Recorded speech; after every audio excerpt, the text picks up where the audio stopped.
Hi, so I'm talking a little bit about kitchen knives and how to keep them sharp. It's really not rocket science, but a lot of people maintain them in an incorrect manner. So I bought these knives 25 years ago, maybe 30 years ago. It's a normal set of Henkels. They last you a lifetime. Great handles and just great steel. Typically it comes with a honing stick like this. As a kid, going through carpentry school, we learned everything about how to sharpen a knife, and we can maintain it nice for a very, very long time. It's kind of like Jedi training, but more sawdust and much less pressure, of course.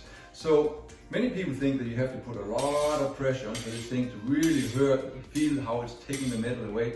But the trick is you don't want to remove metal. The edge of the knife, the sharp edge, is super, super thin. So the sharpener, he sharpens it or she sharpens it to like a 15 degree, 20 degree. I like 15, really thin, but super sharp. So you gotta be careful to drop it on your fingers. It might hurt yourself. So I hone my knives maybe twice a week. Every few times I use the knife. We use these knives daily, all the time, especially the big ones. So when you use the honing stick, you take the edge at the degree that the sharpener sharpens. If it's 15 degrees, you keep it at 15 degrees.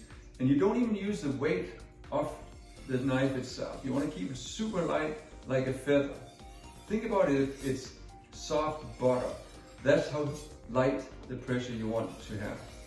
The minute you put pressure on it, the knife goes dull instantly, and you have to send it back to rejuvenated knives. I go there every 6 months. They ship my knives in, and they take them, and they get them back to me within the day, and then I'm in business for another 6 months. So I do this very lightly, 5-6 times a side, and then when it's done, put it back in here, and I have my tomato. That's a good example. These are very ripe tomatoes, and we just let the knife cut through, no pressure whatsoever.